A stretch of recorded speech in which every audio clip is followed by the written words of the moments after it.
Buenos días, compañeros. Hoy me he subido a la montaña de San Pau para presentaros un vídeo sobre baterías. Y más concretamente, pretendo analizar con todo lujo de detalles la importancia de utilizar un BMS y sobre todo las diferencias entre usar un BMS activo o un BMS pasivo. Como os he dicho al principio, estoy en la montaña de San Pau, a 340 metros sobre el nivel del mar. Como veis, es referencia vértice geodésico y nos permite esas excelentes vistas de Vilafranca del Penedès que estáis viendo. El vídeo de hoy está dividido en 4 partes. En la primera os enseño cómo es el banco de pruebas que me he construido para hacer este vídeo. En la segunda os demostraré con hechos por qué nunca hay que crear una batería sin un BMS. En la tercera analizaré el funcionamiento de un BMS pasivo y en la cuarta analizaré el funcionamiento de un BMS activo. Y si después de ver el vídeo os apetece saber más sobre baterías, os recomiendo el canal de Technotronic. En el canal de este colega podéis encontrar no solo información sobre baterías, sino sobre todas las herramientas necesarias para poder construirlas. Echadle un vistazo. Os voy a mostrar el pequeño banco de pruebas que me he construido para experimentar con los BMS o con los controladores de carga. Para empezar, he creado un pequeño pack de 3 baterías. Como podéis ver, hay 2 que son iguales y una que es diferente. Esto no debe hacerse nunca. Cuando creas un pack de baterías, las 3 baterías deben ser iguales, de la misma marca, obviamente del mismo fabricante, y si puede ser del mismo lote de fabricación, intentando que las 3 sean exactamente iguales. En este caso, como lo que yo quiero es forzar un desequilibrio entre estas baterías, he añadido una batería bastante inferior para provocar ese desequilibrio. Estas 2 baterías de color marrón son aproximadamente de unos 2200 mAh, mientras que esta de aquí es de 1000 mAh. Voy a mostraros con un poco más de detalle los diferentes elementos. El objetivo de este banco de pruebas es medir la intensidad total y la tensión total que proporciona la batería. Segundo, medir la tensión de cada una de las celdas para saber su estado de carga. Y tercero, medir la intensidad que pueda o no absorber el controlador de carga. Para medir las intensidades, mi primera opción fue utilizar este integrado. Este integrado incluye un sensor de efecto Hall. Resulta que este integrado mide la intensidad, pero al ser sensible a los campos magnéticos me daba medidas erróneas. Cualquier dispositivo que tuviera por aquí encendido podía afectar. Incluso le acercas un imán y las medidas son totalmente erróneas. Imagino que es porque no está blindado. Para que este integrado sea operativo, será necesario blindar la placa para evitar interferencias de campos magnéticos externos. La segunda opción para medir tensiones es esta de aquí, que es una placa basada en el circuito INA219. Para medir la intensidad utiliza una resistencia shunt de 100 miliohmios, ahí la podéis ver. Mide la tensión en esa resistencia y de forma indirecta se puede saber la intensidad que está circulando. Este integrado, aparte de medir la intensidad, permite medir la tensión. La comunicación de datos entre este integrado y el Arduino se hace a través de un bus I2C. Es decir, este integrado mide la intensidad, convierte su valor a un número digital y lo envía a través de un bus I2C de 2 cables hacia el Arduino en este caso. Aquí en la parte superior podéis ver esta otra placa. Está basada en un integrado que es el INA221, si mal no recuerdo, que es exactamente igual que el anterior, con la salvedad de que puede medir hasta 3 canales diferentes. Como podéis ver, la placa está ahí un poco modificada. Eso es debido a que esta placa, tal cual la compras, no permite medir intensidades si estas son de fuentes independientes. Las 3 intensidades que mide tienen que ser de la misma fuente.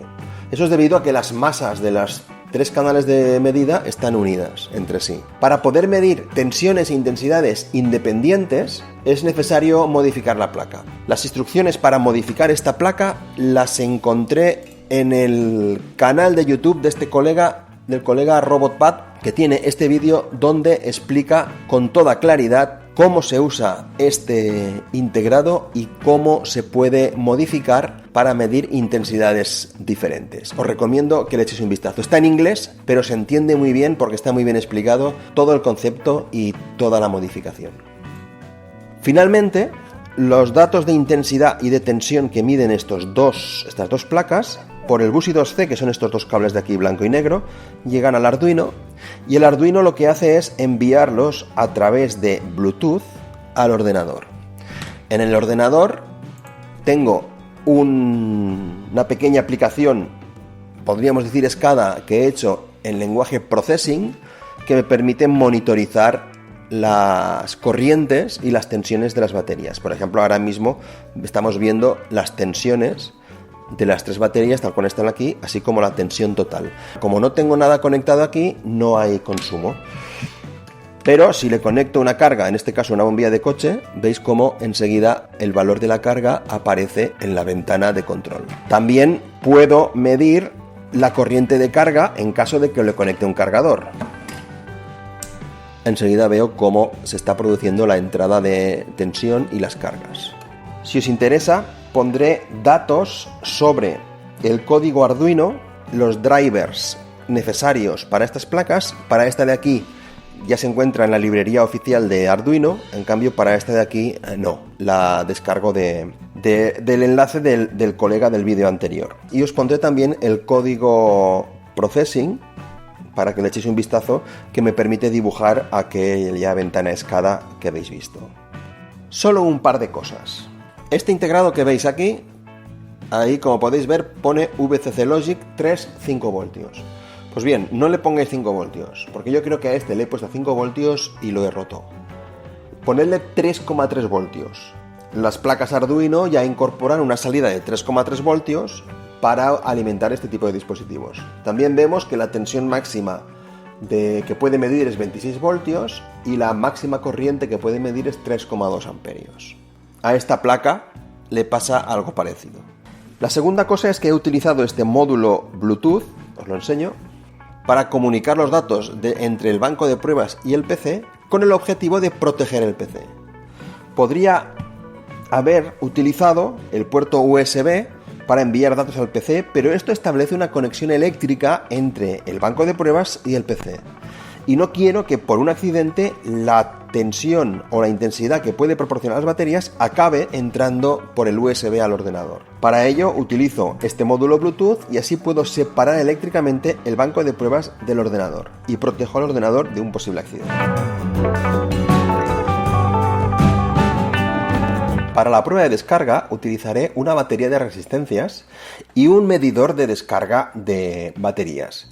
Podré medir la tensión en todo momento y la cantidad de energía que la batería es capaz de entregar. En este caso no utilizaremos ningún sistema BMS, sino que controlaremos el estado de la batería midiendo su tensión. Es lógico pensar que si las celdas tienen una tensión mínima de 2,7 voltios, la batería estará totalmente descargada cuando la tensión llegue a 3 veces 2,7 voltios, es decir, 8,1. Antes de iniciar el proceso de descarga, fijamos la tensión mínima. Queremos que el proceso de descarga se interrumpa cuando la tensión llegue a los 8,5 voltios. Esto deja un margen de 0,4 voltios antes de que la batería llegue a su nivel mínimo. Al iniciar el proceso de descarga, vemos cómo el controlador nos va indicando de forma secuencial los miliamperios entregados por la batería, los amperios que se están consumiendo y la tensión en la batería. Paralelamente, en la ventana SCADA, podemos ver los niveles de tensión de cada una de las baterías de forma independiente y el consumo total de la carga. Hay un pequeño decalaje entre lo que marca el controlador y lo que está midiendo el Arduino. Al cabo de un rato controlamos la temperatura de las resistencias. Estas han alcanzado los 73 grados centígrados. Cuando el conjunto de baterías ha entregado unos 700 mAh, vemos como la batería central, que es la pequeña, su carga está en el 48%, mientras las otras dos todavía tienen su carga al 62%. Eso se traduce en un menor nivel de tensión en esta batería. A medida que avanza la descarga, el desequilibrio se hace más patente. Por ejemplo, ahora la batería ya ha entregado 900 mAh. La batería central está próxima a agotar su carga, mientras las otras no han llegado ni a la mitad. El punto crítico se produce cuando la batería central agota su carga. El controlador no detiene el proceso de descarga porque la suma de la tensión de las tres baterías no está por debajo de los 8,5 voltios que habíamos programado. El conjunto de baterías sigue entregando 1 amperio y si no interrumpimos el proceso de descarga, la batería central acabará deteriorándose. En estas condiciones de trabajo, aparte de poner en peligro una de las celdas, estamos desaprovechando la energía almacenada en las otras dos. No es recomendable, bajo ningún concepto, utilizar los packs de baterías en estas condiciones. Al desconectar las resistencias, la batería central parece recuperar energía, pero no es más que un espejismo, porque en cuanto ponemos otra vez la carga en marcha, se aprecia cómo la celda central está agotada.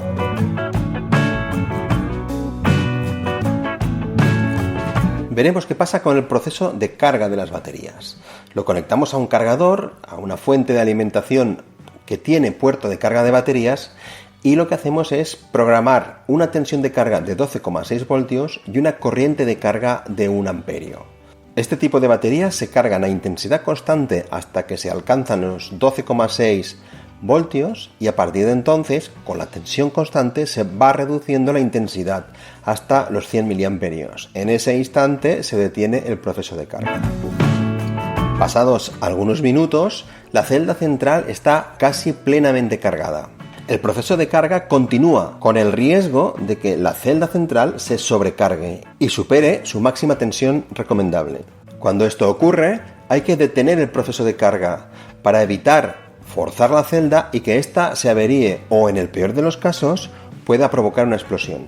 Es sobradamente conocida la capacidad destructiva que tiene una batería de litio cuando entra en combustión. Por eso, trabajar con baterías sin un control electrónico como los que veremos a continuación es muy peligroso y como mínimo no recomendable. Un BMS pasivo es un dispositivo que se coloca entre el puerto de carga y descarga y el pack de baterías, de forma que la carga y descarga se realiza a través del BMS. También incorpora conexiones intermedias a la serie de celdas con el objetivo de saber si alguna de ellas está por encima o por debajo de sus valores de trabajo. Si esto ocurre, el BMS es capaz de interrumpir el proceso ya sea de carga o de descarga. Podéis ver el BMS ya conectado al banco de pruebas. Tras programar una tensión mínima de 8,5 voltios, se inicia el proceso de descarga. En el monitor se puede ver la intensidad que proporciona el balanceador y la intensidad que circula por cada uno de los cables que están conectados entre el pack de celdas y el BMS. De todos estos, por los únicos que circula intensidad es por el que está conectado al positivo del pack de baterías y por el que está conectado al negativo del pack de baterías. Las dos tomas intermedias no conducen ningún tipo de corriente, debido a que solamente se usan para medir la tensión de cada una de las celdas. Al cabo de 25 minutos de descarga se hace patente el desequilibrio entre las diferentes celdas. Recordad que la celda central es más pequeña, por lo tanto se ha de descargar más rápidamente. Pero la celda izquierda y la celda derecha, que en teoría son iguales, se ve cómo se han ido desequilibrando tras varios ciclos de carga y descarga que he hecho mientras preparaba el vídeo. A los 36 minutos la batería central está prácticamente agotada. En cuanto su tensión baje por debajo del límite, el BMS parará el proceso de descarga a pesar de que todavía quede energía en el resto de baterías. En este preciso instante se interrumpe la descarga para proteger la batería que está por debajo de su nivel. El indicador nos marca que la batería ha sido capaz de entregar 827 mAh. Veremos cómo se comporta el BMS en el proceso de carga. Fijamos una tensión de carga de 12,9 voltios, un poco por encima de los 12,6, precisamente para forzar esa sobretensión y ver cómo actúa. Y fijamos una intensidad de carga de 1500 miliamperios. Al cabo de 25 minutos las baterías 1 y 2 están prácticamente a tope.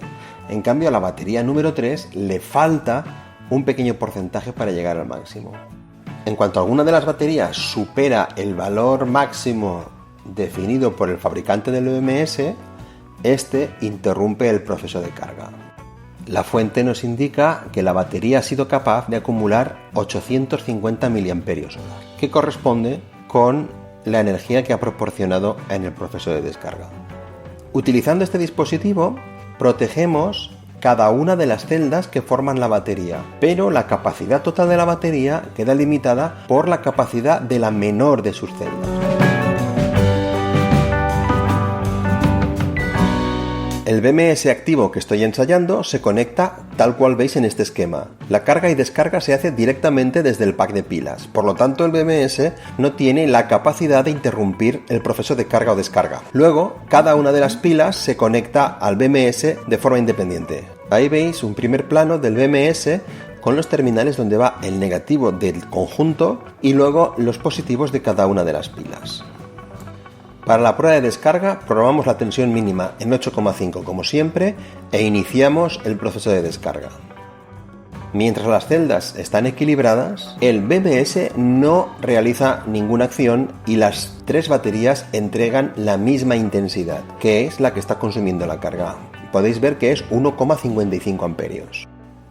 Recordad que la celda central es de la mitad de capacidad que las otras dos, por tanto pierde su carga más rápidamente. En cuanto pasa esto, el balanceador empieza a desviar intensidad de una de las baterías para suplir la que le falta a la batería central. En este instante podéis ver cómo la batería central está dando 1,38 amperios, mientras que la batería de la derecha está dando 1,67. En ese primer plano del BMS podéis ver cómo nos indica con un LED rojo que se está tomando energía de la batería 1 y se está enviando a la batería 2. Debido al balanceo de carga que el BMS realiza, se puede apreciar cómo el porcentaje de carga de las baterías se va manteniendo parejo. A pesar de que una batería es más pequeña, se descarga más despacio porque se le está pidiendo menos intensidad. A los 35 minutos, el pack de baterías ha sido capaz de dar 840 mAh, mientras que las celdas están todavía al 50%. Recordad que en los dos casos anteriores, el conjunto de baterías había entregado alrededor de 850 mAh. El intercambio de energía entre celdas que el BMS activo realiza sirve para aprovechar mejor cada una de las celdas. Otro momento interesante es a los 42 minutos de iniciar la descarga. La batería ha sido capaz de entregar 1000 mAh. Es curioso que la celda central es de 1000 mAh y todavía está al 45% de capacidad. Esta es otra ventaja de usar un balanceador activo. En cuanto la diferencia de carga se acentúa, el balanceador es capaz de tomar energía de cada una de las dos pilas laterales para suplir la que no puede dar la celda central. Ahí vemos como la celda central está dando la mitad de intensidad o menos que las celdas laterales. Si se interrumpe el proceso de descarga, esto equivaldría a soltar el PTT de nuestra emisora o a apagar la luz o a desconectar lo que estemos alimentando, el balanceador no deja de hacer su función. A pesar de que no haya carga, continúa trasladando energía de una pila a otra. Aquí podéis ver cómo la pila de la derecha se está descargando, mientras que la celda central se está cargando, se está transfiriendo energía de una celda a otra. El BMS va equilibrando lentamente el porcentaje de carga de las baterías. Llega un momento que el BMS es incapaz de compensar la diferencia y sobre todo en este caso en el que hemos forzado un desequilibrio enorme entre las celdas. La celda central está bajando de su nivel de seguridad y el BMS, este modelo en concreto, no es capaz de detener la carga. Me consta que hay otros modelos que sí son capaces de detener la carga para proteger la batería. También hay que decir que el riesgo de avería es mínimo porque la celda central está solamente entregando 0,24 amperios, mientras que las otras dos, que todavía tienen carga, están entregando por encima del amperio y medio. Interrumpo manualmente el proceso de descarga cuando la batería ha sido capaz de entregar 1300 mAh. Obviamente el BMS continúa su función y lo que hace es trasladar energía de las baterías que tienen carga a la batería que la ha perdido. Podemos ver a velocidad rápida cómo el BMS va equilibrando las cargas en las diferentes celdas. Al cabo de un rato, el pack podría proporcionarnos algunos miliamperios hora más.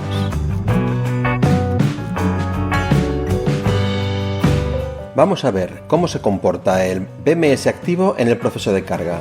Programamos la fuente a 12,6 voltios y 1,5 amperios de carga y activamos el proceso. Desde el primer momento se puede comprobar cómo el balanceador es capaz de desviar intensidad de la batería 2 a la batería 1, de forma que la batería pequeña se está cargando a una intensidad más pequeña que las baterías grandes. De esta manera se irán cargando de forma equilibrada. Al cabo de 43 minutos la batería ya ha tomado 1100 mAh de carga. La celda central está al 95%, mientras que las otras rondan el 90%. Pero la intensidad a la que se está cargando la celda central es notablemente inferior a la que se está cargando las otras dos, por efecto del balanceo de cargas. En una fase avanzada de la carga de las baterías, la celda central ha superado su tensión límite, pero no está en peligro, puesto que el balanceador es capaz de reducir lentamente la intensidad de carga de esta batería. El riesgo de avería es pequeño, puesto que pequeña es la intensidad que está circulando ahora mismo por la batería que está al 100% de su capacidad. Con 4,26 voltios de tensión en la celda central, la intensidad que pasa por ella es prácticamente cero. Podríamos decir que está desconectada, que no se está poniendo carga dentro de esta batería. Y si la situación se mantiene, el BMS no solo deja de introducir intensidad o carga dentro de la batería central, sino que es capaz de extraer energía de esta batería para enviarla a las otras dos. Y una vez se interrumpe la carga del conjunto de baterías, el BMS continúa con su función, continúa equilibrando el nivel de carga en las distintas celdas. Ahora está extrayendo energía de la celda central, que es la más cargada de todas, para enviarla a la celda 1, que es la menos cargada de todas. En la fuente de alimentación puede verse cómo la batería ha sido capaz de acumular casi 1500 mAh, aunque una parte de estos mAh han sido consumidos por el propio BMS. Me despido desde la ermita de Sant Pau. En la misma montaña de Sant Pau está la ermita, que es referencia para el diploma Ermitas y referencia para el diploma de Monumentos y Vestigios. Las conclusiones son: nunca utilicéis una batería sin un BMS. Si usáis un BMS pasivo, cumple su función, pero si una batería reduce su capacidad, todo el conjunto se ve comprometido. Es lo que me pasa con esta batería que os enseño aquí, que debiera de dar 8000 mAh y actualmente está dando solo 7000. Y si utilizáis un BMS activo, pues balanceará la carga de las baterías para sacar el máximo partido de cada una de las celdas. Gracias por mirar el vídeo y espero que os haya sido útiles. Me despido desde el mirador Miraviña, desde donde disfrutar de unas excelentes postales de Vilafranca del Penedès. Saludos de Eco Alfa 3 Golf Romeo Whisky 73.